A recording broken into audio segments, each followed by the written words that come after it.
শুক্রবার ছত্তিশগড়ের সুকমার জঙ্গলে পরপর 10 মাওবাদীকে খতম করেন সেনা জওয়ানরা। সুকমার জঙ্গলে একটানা লড়াইয়ের পর 10 মাওবাদীকে খতম করেন ডিস্ট্রিক্ট রিজার্ভ ফোর্স এবং সিআরপিএফ এর জওয়ানরা। পরপর 10 মাওবাদীকে খতমের পর নিজেদের মধ্যে উৎসবে মেতে ওঠেন জওয়ানরা।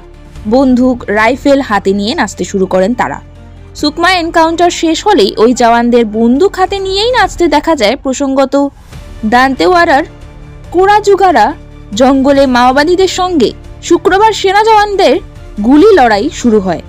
জানা যায় ওই এলাকায় মাওবাদীদের একটি দল লুকিয়ে রয়েছে বলে আগে থেকেই সিআরপিএফ এবং ডিস্ট্রিক্ট রিজার্ভ ফোর্সের কাছে খবর ছিল।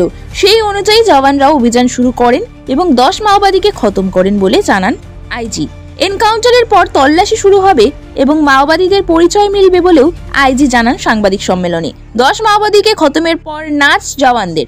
সুকুমার এনকাউন্টারের পর মাওবাদীদের কাছ থেকে ইনসাস রাইফেল, AK-47, SLR রাইফেলের মতো একাধিক অস্ত্র উদ্ধার করেন সেনা জওয়ানরা। শুক্রবার সুকুমার আগে বৃহস্পতিতে উড়িষ্যার মালকানগিরিতে সেনাবাহিনী এবং মাওবাদীদের এনকাউন্টার শুরু হয়, যার জেরে এক মাওবাদী নিহত হওয়ার খবরও মেলে।